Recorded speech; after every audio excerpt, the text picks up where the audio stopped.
महर गांव में एक बहुत पुराना पीपल का पेड़ है।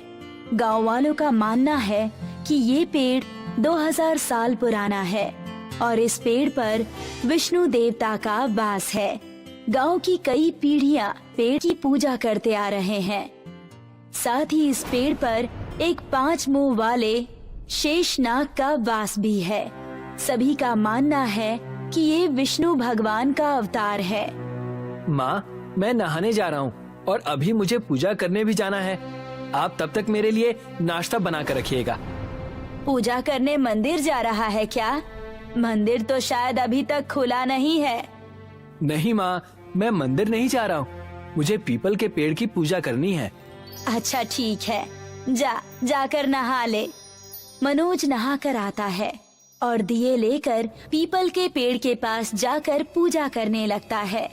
वो पीपल के पेड़ के नीचे दिया जलाता है।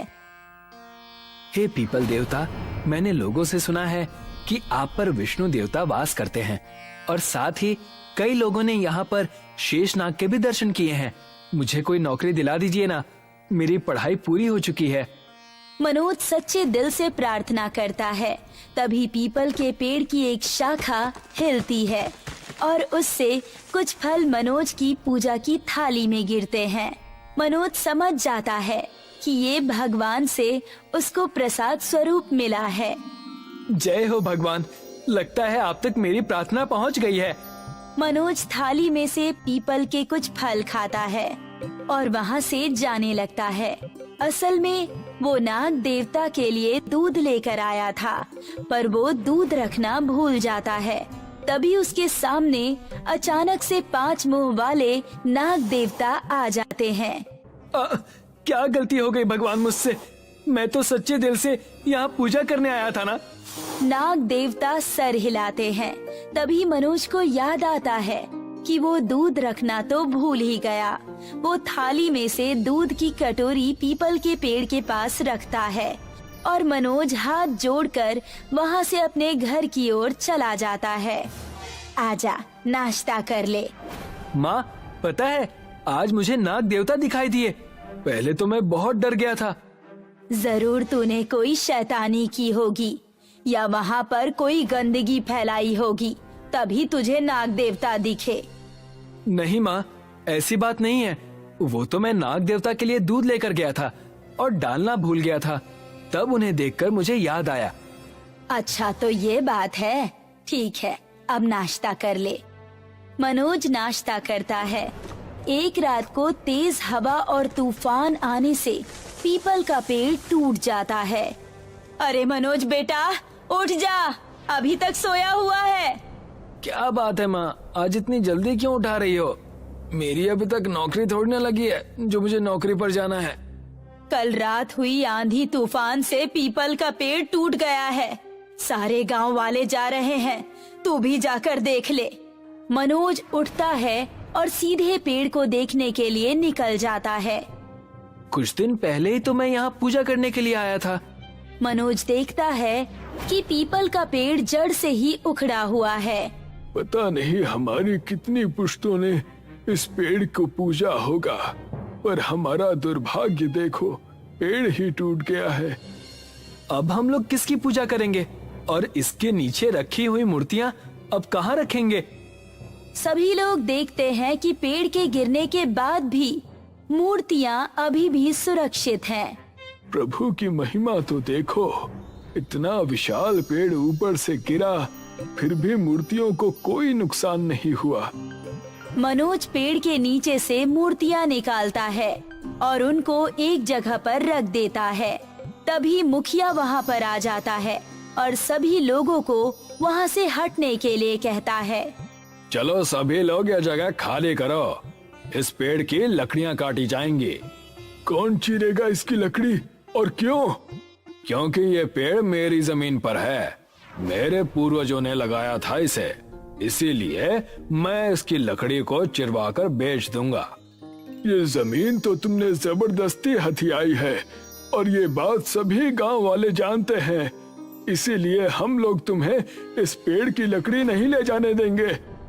गांव वालों से लड़ने के लिए मुखिया वहाँ के पटवारी को बुलाता है और उसको अपनी जमीन का कागज दिखाता है। कागज में वो जमीन मुखिया के नाम पर है, इसलिए पटवारी भी कुछ नहीं कह पाता। अब गांव वालों को भी मजबूरन चुपचाप रहना पड़ता है। मुझसे लड़ने चले थे, इसलिए मैंने पहले ही उस जमीन के कागज अपने नाम पर करवा लिए थे ताकि मुझे कोई दिक्कत ना हो। अब इस पेड़ की लकड़ियां बेचकर मैं बहुत सारे पैसे भी कमाऊंगा। मुखिया के बुलाए हुए आदमी आते हैं और वो पीपल के पेड़ को चीरने लगते हैं। हे भगवान, हम गांव वालों में से कोई नहीं चाहता कि आप इस गांव से दूर चले जाएं, पर अब हमारे हाथ में कुछ नहीं है। हम लोग भी कानून के आगे मजबूर हैं। मुखिया ने धोखे से गांव की जमीन को अपने नाम पर करवाया हुआ है।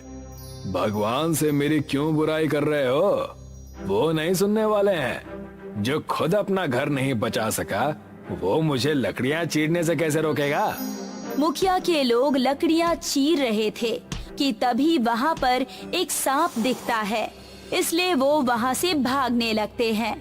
रुक जाओ नालायकों, मैं लकड़ियां पाने के लिए दिन रात पागलों की तरह लगा हुआ हूँ और तुम एक सांप से डरकर भाग रहे हो। ये चला जाएगा कुछ देर में, और वैसे भी मैं तुम लोगों को 2 गुने पैसे देने वाला हूँ। अब तो तुम्हें दिन रात काम करना है। ये शेषनाग है और पीपल के पेड़ की रक्षा कर रहे हैं। हमको नहीं चाहिए आपके पैसे, हम घर जा रहे हैं। पैसे नहीं चाहिए पर इज्जत तो चाहिए ना। तुम लोगों ने 1 महीने पहले जंगल में जो लकड़ियां चीरी थीं, वो सरकारी लकड़ियां थीं। अगर मैंने ये बात पुलिस स्टेशन में जाकर बता दी तो तुम जेल में चक्की पीसते बैठोगे फिर। वो तो हमने मजबूरी में किया था, और वैसे भी अगर हम वो लकड़ियां नहीं चीरते तो वो सड़कर खराब ही हो जाती। मुझे कुछ नहीं सुनना, बस यहाँ रुककर मेरे लिए लकड़ियां चीरो। मुखिया सभी कारीगरों को डरा धमका कर वहाँ काम करने के लिए रोकता है और उस सांप को एक लकड़ी से मारकर वहाँ से भगा देता है। बिल में से निकले सांप को शेषनाग कह रहे हैं बेवकूफ। इस पेड़ की जड़ में ऐसे ना जाने कितने सांप रहते होंगे। सांप के वहाँ से चले जाने के बाद कारीगर लकड़ी को चीरना शुरू कर देते हैं। मुखिया मूर्तियों को उठाता है और घर ले जाता है। ये मूर्तियां तो लकड़ी से भी ज्यादा महंगी बिकेंगी। सुना था शहर में एंटिक मूर्तियों की अच्छी कीमत मिलती है। मुखिया मूर्तियाँ लेकर घर पहुँचता है और सभी मूर्तियों को अलमारी में रख देता है। आज तो मूर्तियां भी मेरी हो गई हैं और लकड़ियां भी। कुछ दिन में सारी लकड़ियां भी मेरी हो जाएंगी। आज तो खर्राटे मारकर चैन की नींद सोऊंगा। मुखिया सोने के लिए बिस्तर पर लेट जाता है और कुछ ही समय में वो गहरी नींद में सो जाता है और उसके सपने में नाग देवता आते हैं और वो 5 मुंह वाले नाग देवता को देखकर भागने लगता है। अरे ये तो मेरे पीछे नाग लग गया, कोई बचाओ मुझे। ये नाग तो मुझे काट कर ही छोड़ेगा। बचाओ, अरे कोई है, कोई मुझे नाग से बचाओ, कोई मुझे इस नाग से बचाओ। मुखिया भागता जाता है, पर वो जहाँ भी भाग रहा था नाग देवता उसके पीछे पीछे ही भाग रहे थे। मुखिया की सांस फूल जाती है और वो कुछ आगे जाकर एक पत्थर से टकराता है और नीचे गिर जाता है। नहीं, मुझे मत काटो। मैं तो पेड़ की लकड़ियां इसलिए कटवा रहा हूँ क्योंकि वो नीचे गिर गया था। इसमें मेरी क्या गलती है? नाग देवता पैर पर फन मारते हैं। मुखिया उठ जाता है और अपने पैर को देखता है। ये क्या? मेरा पैर तो ठीक है। मैं तो सपना देख रहा था, बहुत ही मनहूस सपना था। मैं तो खामखा डर गया। वो देखता है कि इस बार शेषनाग सचमुच उसके सामने बैठे हैं। अरे ये तो सचमुच का नाग है और अभी तो मैं सपना भी नहीं देख रहा हूँ। शेषनाग मुखिया के बिस्तर से उसकी अलमारी की तरफ जाते हैं और वहाँ पर रखी मूर्तियों पर बैठ जाते हैं और मुखिया डर कर नाग के सामने गिड़गिड़ाने लगता है। मुझे मत डसिए नाग देवता, मैं ये मूर्तियाँ वहीं रख दूंगा। तभी विष्णु देवता प्रकट होते हैं।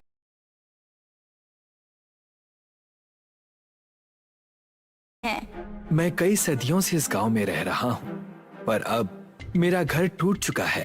क्या तुम मुझे इस गांव से दूर कर दोगे? मैं तो आपके दर्शन पाकर धन्य हो गया हूँ प्रभु। मैं आपको इस गांव से दूर नहीं करूंगा। मैं पीपल की लकड़ियों का मंदिर बनाकर आपकी मूर्तियां वहीं स्थापित करूंगा। मुखिया विष्णुदेव के दर्शन पाकर खुद को धन्य समझने लगा और अब अपने कारीगरों को कहकर वो सारे पीपल की लकड़ियों से एक बड़ा सा मंदिर बनवाता है। अब मुखिया सभी गांव वालों के साथ मिलकर सारी मूर्तियों को इस मंदिर में स्थापित कर देते हैं। यहाँ पर नाग देवता भी आते हैं और सभी को दर्शन देते हैं। माधव एक गरीब आदमी है और वहाँ रानीपुर गांव में रहता है। गांव के चारों ओर घना जंगल है और ये जंगल वन विभाग के अधीन है।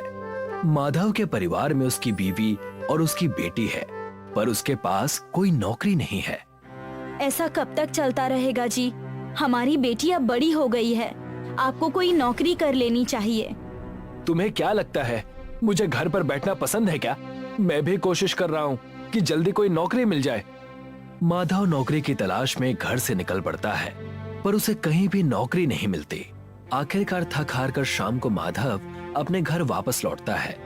उसका उदास चेहरा देखकर उसकी बेटी उससे पूछती है, क्या हुआ पापा, आप बहुत उदास दिख रहे हो? कुछ नहीं बेटा, बस यूं ही। मुझे पता है आपको नौकरी नहीं मिल रही है, इसीलिए आप उदास हो ना। आपको जल्दी ही कोई नौकरी मिल जाएगी, आप चिंता मत कीजिए। देखो मेरी बेटी कितनी समझदार हो गई है। पापा, आप वन विभाग में नौकरी के लिए कोशिश क्यों नहीं करते? वहाँ तो पढ़े लिखे लोगों की जरूरत है और मैं तो ज्यादा पढ़ा लिखा हूँ नहीं, मुझे कौन काम देगा? पापा, आप लकड़ियों का काम अच्छे से जानते हैं, क्या पता उन लोगों को किसी ऐसे ही आदमी की जरूरत हो। ठीक है बेटा, मैं कल जाकर वन विभाग के लोगों से मिलता हूँ। मुझे नौकरी की जरूरत है, क्या मुझे यहाँ पर कुछ काम मिल सकता है? तुम्हें क्या काम आता है? मैं एक बढ़ई हूँ, लकड़ियों का सारा काम जानता हूँ। हम तो एक ऐसे ही आदमी को ढूंढ रहे थे, तुम आज से ही काम शुरू कर दो। नौकरी मिलने की बात सुनकर माधव खुश हो जाता है और काम करना शुरू कर देता है। माधव पेड़ों से निकाली हुई इमारती लकड़ियों में से मजबूत लकड़ियों को अलग और दीमक लगी हुई लकड़ियों को अलग करता है। साहब, ये जो लकड़ियां खराब हैं, इनका क्या करूं? वैसे तो ये किसी काम की नहीं है, फेंक दो इन्हें। माधव उन दीमक लगी हुई लकड़ियों को फेंक देता है। शाम का वक्त होता है और माधव घर आ जाता है। आज बहुत खुश नजर आ रहे हैं पापा, क्या बात है? बेटा, मुझे वन विभाग में नौकरी मिल गई है। ये तो बहुत अच्छी बात है, अब मैं एग्जाम की तैयारी करने के लिए कोचिंग जा सकती हूँ। हाँ हाँ, जरूर जाओ। माधव के इस वन विभाग वाली नौकरी से उसके घर की दशा सुधरने लगी थी। अब राधिका भी कोचिंग में जाकर पढ़ने लगी थी। एक दिन इसी तरह लकड़ियों में से माधव अच्छी लकड़ियां एक तरफ कर रहा था और दीमक लगी हुई लकड़ियों को फेंक रहा था। तभी उसके दिमाग में एक ख्याल आता है, क्यों ना इन खराब लकड़ियों को घर ले जाऊं, कभी ना कभी तो काम आएंगे ही। माधव दीमक लगी लकड़ियों को अपने घर ले जाता है। अगले दिन वो सुबह उठकर काम पर आता है और शाम को घर लौटते समय फिर से उन खराब लकड़ियों को अपने घर ले जाता है। इसी तरह जब वो ऐसा करता था तो एक दिन एक लेडी ऑफिसर देख लेती है। अच्छा, तो अब तुम चोरी भी करने लगे हो? नहीं मैडम, मैं चोरी नहीं कर रहा हूँ, ये लकड़ियाँ तो खराब हैं, इसलिए इन्हें लेकर जा रहा हूँ। अगर खराब है तो क्या इनका अचार डालोगे? झूठ मत बोलो, तुम जैसे चोरों को ये नौकरी नहीं देनी चाहिए थी। कल से नौकरी पर मत आना। माधव निराश होकर घर आ जाता है। नौकरी छिन जाने से वो बहुत परेशान होता है। तभी उसकी नजर अपनी लाई हुई लकड़ियों पर पड़ती है। क्यों न इन लकड़ियों से एक रिक्शा बना लूं? माधव सारी सड़ी हुई लकड़ियों से दीमक को हटाकर साफ करता है। वो दिन रात मेहनत करके इन लकड़ियों से एक रिक्शा तैयार कर लेता है और रिक्शा चलाने का काम शुरू कर देता है। भाई साहब, शहर छोड़ दोगे? हाँ हाँ, बैठ जाओ। माधव रिक्शा को हाथ से खींचकर ले जाता जिससे सवारियों को कहीं भी पहुंचने में बहुत देर हो जाती। इसी देरी की वजह से अक्सर सवारियां माधव के रिक्शे में बैठने से मना कर देती थी। भाई साहब, शहर जाने में टाइम लगेगा। 4-5 घंटे लग जाएंगे। भाई साहब, मुझे शहर जाना है, विदेश नहीं जाना। रहने दीजिए, मैं दूसरा रिक्शा देख लूंगी। माधव ने लकड़ियों की मदद से रिक्शा तो बना लिया था, पर उसे उस रिक्शे को हाथ से खींचना पड़ता था। पापा, मेरे एग्जाम्स आने वाले हैं, मुझे शहर जाने के लिए कुछ पैसों की जरूरत है। बेटा, मेरे पास तो पैसे नहीं हैं, पर मैं तुझे अपने रिक्शे में तेरे एग्जाम सेंटर तक छोड़ दूंगा। पर पापा, इसमें तो बहुत टाइम लग जाएगा और मैं एग्जाम के समय तक नहीं पहुंच पाऊंगी। ठीक है बेटा, मैं कुछ इंतजाम करता हूँ। माधव सोचने लगता है कि किस तरह से राधिका को एग्जाम देने के लिए शहर भेजा जाए। वो सोच ही रहा था कि तभी उसकी नजर जंगल में पेड़ के नीचे पड़ी एक टूटी फूटी गाड़ी पर पड़ती है। माधव उस गाड़ी के पास जाता है। गाड़ी तो कबाड़ बन चुकी है, पर इसका इंजन मेरे काम आ सकता है। राघव उस गाड़ी से इंजन निकालता है और अपनी हाथ गाड़ी पर लगा देता है। चलो, अब हाथ से खींचने की टेंशन तो दूर हो गई, पर इसका मॉडल बदलना पड़ेगा, तब मजा आएगा। राघव अपने पास बची कुछ लकड़ियों से हाथ गाड़ी का मॉडल बदल देता है। वो उस पर छत लगा देता है और उसको एक रिक्शे में बदल देता है। राधिका अपने पापा के रिक्शे में बैठती है। माधव रिक्शा स्टार्ट करता है और राधिका को शहर में उसके एग्जाम सेंटर पर छोड़ देता है। माधव के लकड़ी के रिक्शे पर इंजन लग जाने से अब उसका रिक्शा तेज दौड़ने लगता है, जिससे अब उसके पास बहुत सारी सवारियां आने लगती हैं। भाई साहब, शहर जाने में कितना वक्त लगेगा? बैठ जाइए, 1 घंटे में पहुंचा दूंगा। इसी तरह से सभी लोग दूसरे रिक्शे को छोड़कर माधव के रिक्शे पर बैठने लगते हैं। ये देखकर एक रिक्शे वाला माधव से जलता है और पुलिस के पास उसकी झूठी कंप्लेन करता है। साहब, इसने किसी की गाड़ी से इंजन चुराकर अपने रिक्शे पर लगाया है, ये चोर है। अच्छा, तो अब तुम लोग गाड़ियों के इंजन भी चुराने लगे हो? नहीं साहब, मैंने चोरी नहीं की, ये इंजन तो मुझे जंगल में पड़ा हुआ मिला। अच्छा, तो अब इंजन जंगल में भी मिलने लगे हैं। सीधी तरह से गाड़ी का इंजन वापस करो, नहीं तो जेल में चक्की पीसनी पड़ेगी। पुलिस वाला माधव के रिक्शे से इंजन निकाल लेता है। राधिका के एग्जाम का रिजल्ट आ जाता है, जिसमें उसकी मेहनत रंग लाती है। राधिका को एक जॉब मिल गई है। अब राधिका नौकरी करने लगती है और देखते ही देखते 1 महीना बीत जाता है और उसे उसकी पहली तनख्वाह मिलती है। तनख्वाह वाले दिन राधिका देर से घर लौटती है। पापा, आंखें बंद कीजिए, आपके लिए एक सरप्राइज है। अच्छा, ये लो, कर लिया आंखें बंद। बताओ क्या है? राधिका माधव के सामने एक इंजन रख देती है। अब आंखें खोल दीजिए। नया इंजन देखकर माधव बहुत खुश हो जाता है। पापा, ये स्पोर्ट्स कार का इंजन है, इसे लगाकर आपकी रिक्शा सभी गाड़ियों से तेज दौड़ेगी। माधव स्पोर्ट्स कार के इंजन को अपने रिक्शे में फिट कर लेता है और सवारी के लिए इंतजार करता है। भाई साहब, मुझे शहर जाना है, कितना वक्त लगेगा? बैठ जाइए, आधे घंटे में पहुंचा दूंगा। वहाँ पहुँचने में तो 2 घंटे लगते हैं। ये मेरा लकड़ी का रिक्शा जरूर है, पर ये स्पोर्ट्स कार की तरह तेज दौड़ सकती है। आप बैठ जाइए। वो महिला माधव के रिक्शे में बैठ जाती है और माधव उसको आधे घंटे के अंदर ही शहर पहुंचा देता है, जिससे खुश होकर वो महिला माधव को डबल किराया देती है।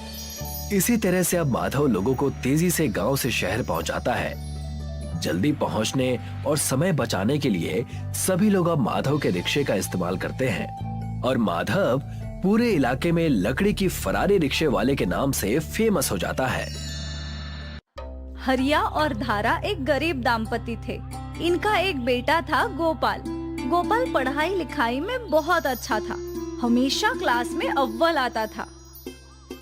देखो बाबा, मैं फिर से फर्स्ट आया और इस बार मास्टर जी ने मुझे चॉकलेट भी दिया है। वाह, बहुत अच्छे बेटा। ऐसे ही हमेशा मेरा नाम रोशन करना गोपाल। जी माँ। सभी बहुत खुश थे। अब मुझे दूसरे गांव की बड़ी स्कूल में जाना होगा। वो जो बगल वाले गांव में है वहाँ? हाँ हाँ। वो तो बहुत दूर है, तू कैसे जाएगा इतना दूर? माँ, मैं चला जाऊंगा। मेरे कई और दोस्त भी उसी स्कूल में जाने वाले हैं। उनके साथ मैं भी चला हाँ हाँ। वो तो बहुत दूर है, तू कैसे जाएगा इतना दूर? माँ, मैं चला जाऊंगा। मेरे कई और दोस्त भी उसी स्कूल में जाने वाले हैं। उनके साथ मैं भी चला जाऊंगा। ये तो बहुत अच्छी बात है। तेरे साथ तेरे दोस्त भी होंगे। बस बरसात में तकलीफ होगी। 5 किलोमीटर भीग कर जाना है। भीगेगा क्यों? हम तेरे लिए छाता ले लेंगे। माँ, हमारे पास खाने के पैसे नहीं है। छाता कहाँ से लाएंगे? बेटा, अभी बरसात आने में 1 महीना है।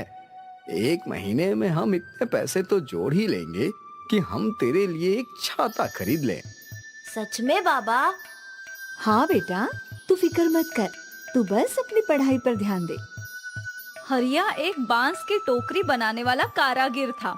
वो जंगलों से बांस की लकड़ियां तोड़कर लेके आता था और फिर उनसे टोकरियां बनाया करता था। इन टोकरियों को बेचने के लिए वो दूर दूर के बाजारों में जाया करता था। टोकरी ले लो, टोकरी। 30 रुपए, 40 रुपए, 50 रुपए। वो वाली कितने की है? जी 50 रुपए की। अरे बाप रे, ये तो बहुत ज्यादा है। वो टोकरी 30 रुपए में देनी है तो दो। कम से कम 35 रुपए तो दे ही दीजिए। नहीं नहीं, 30 रुपए में ही दो। ठीक है, ले लीजिए। हर ग्राहक हरिया से मोल भाव करता था और इसी वजह से हरिया की कमाई बहुत कम थी। ये तो बहुत कम है। इनमें से गोपाल के छाते के लिए पैसे कैसे बचाऊं?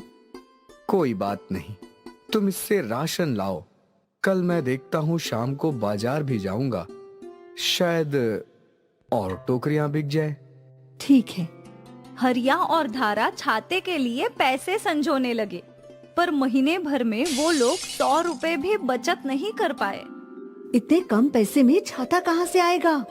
पता नहीं। एक तो बारिश भी शुरू हो चुकी है। अब गोपाल स्कूल कैसे जाएगा? हे कुलदेवी, हमारी मदद कर। दोनों ने अपनी कुल देवी से प्रार्थना की। उस रात पूरा परिवार बरसात का सोचकर ही परेशान थे। गोपाल की आंखें तो खिड़की पर टिकी थी। बाहर तेज बरसात देखकर वो सोच रहा था, अब कैसे स्कूल जाऊंगा? इतनी तेज बरसात में तो सारी किताबें भीग जाएंगी। लगता है कल स्कूल से छुट्टी लेनी होगी। हे देवी माँ, मेरी मदद कीजिए। गोपाल के साथ साथ हरिया भी बहुत परेशान था। अगली सुबह बरसात और तेज हो गई। माँ, ये बरसात तो रुकने का नाम ही नहीं ले रही। मुझे स्कूल जाना है। चिंता मत कर गोपाल, रुक जाएगी बरसात। गोपाल पूरा दिन बरसात को देखते बैठा था। वो मायूस था। उसे स्कूल जाना था पढ़ने, पर इतनी बरसात में स्कूल जाने के लिए उसके पास कोई छाता नहीं था। बाबा मुश्किल से इतना कमाते हैं कि हमारा पेट भर सके। अगर मैं उनसे छाते की जिद करूं, तो वो बेचारे कहाँ से लाएंगे? कोई फर्क नहीं पड़ेगा अगर मैं कुछ दिन स्कूल ना जाऊं तो। हरिया गोपाल को मायूस देख रहा था। सुबह से रात हुई और सभी लोग सो गए। अगले दिन भी यही हाल था। बरसात बरसती रही और गोपाल स्कूल नहीं जा पाया। अब वो और भी ज्यादा उदास हो गया था। हे देवी, मेरी प्रार्थना सुन लो। बरसात रोक दो, मुझे स्कूल जाना है। गोपाल की ये प्रार्थना सुनकर हरिया भी बहुत उदास हो गया। कैसा बाप हूँ मैं, अपने बेटे की एक भी इच्छा पूरी नहीं कर सका। मुझे तो डूब मरना चाहिए। ये दिन भी बीत गया और तीनों खाना खाकर सो गए। हरिया के सपने में उसकी कुलदेवी आई। हरिया, तुम अपने आप को इतना लाचार मत समझो। तुम्हारे हाथों में तुम्हारी समस्या का समाधान है। मैं समझा नहीं देवी माँ। तुम बांस और लकड़ियों का छाता बनाओ। बांस का? जी देवी माँ। और फिर हरिया की नींद खुल गई। उसने घर में पड़ी लकड़ियां ढूंढी और बांस भी, और फिर लकड़ियों और बांस को जोड़कर एक छाता बना दिया। सुबह जब गोपाल उठा तो उसके बगल में एक छाता था। लकड़ी का छाता, ये आपने बनाया बाबा? हाँ बेटा, अब तू स्कूल जा सकता है। वो भी बिना भीगे। धन्यवाद बाबा, बहुत बहुत शुक्रिया। उस दिन गोपाल खुशी खुशी स्कूल के लिए तैयार हुआ और अपना लकड़ी और बांस का छाता लेकर निकल गया। रास्ते में कई लोगों ने लकड़ी के छाते को घूर घूर के देखा। जब वो स्कूल पहुंचा तो उसके मास्टर जी की नजर उसके छाते पर पड़ी। अद्भुत! ये बांस का छाता किसने बनाया? मेरे पिताजी ने। अप्रतिम! मैंने इससे अच्छा छाता बिल्कुल नहीं देखा। क्या तुम्हारे पिताजी मेरे लिए भी ऐसा छाता बनाएंगे? हाँ, बनाएंगे, बिल्कुल। चलो, तुम्हारे घर चलते हैं। गोपाल मास्टर जी को अपने घर ले आया। आपकी कलाकारी अप्रतिम है। क्या आप मेरे लिए ऐसे 10 छाते बना सकते हैं? हाँ बिल्कुल मास्टर जी। मास्टर जी ने हरिया को 1000 रुपए दे दिए। कम तो नहीं है, काफी है। पहली बार हरिया को एक साथ 1000 रुपए मिले थे। इतने पैसे देखकर वो बहुत खुश था। रात भर उसने लकड़ी और बांस के छाते बनाए और अगले दिन सारे छाते मास्टर जी को दे दिए। फिर क्या था, हरिया को बांस के छाते बनाने का ऑर्डर आने लगा। वो छाते बनाते गया और छाते धड़ाधड़ बिकते रहे। हरिया ने अपने दोस्तों को भी अपने पास नौकरी पर रख लिया था। एक ही महीने में हरिया की किस्मत बदल गई। उसने इतने सारे पैसे कमा लिए जो उसने साल भर में भी नहीं कमाए थे। फिर एक दिन एक बिजनेसमैन हरिया के पास आया। हरिया जी, आपके ये बांस के छाते का आइडिया बहुत ही शानदार है। इसकी वजह से वेस्टेज भी कम होता है। इस इको फ्रेंडली छाते को मैं अपने सारे मॉल में बेचना चाहता हूँ। मैं कुछ समझा नहीं साहब। बाबा, ये लोग कह रहे हैं कि आपके लकड़ी के छाते की वजह से प्रदूषण कम हो रहा है। वो आपके ये छाते अपनी बड़ी बड़ी दुकानों में बेचना चाहते हैं। आपको ऑर्डर देने आए हैं। मुझे हर हफ्ते 1000 छाते चाहिए। ये लीजिए एडवांस।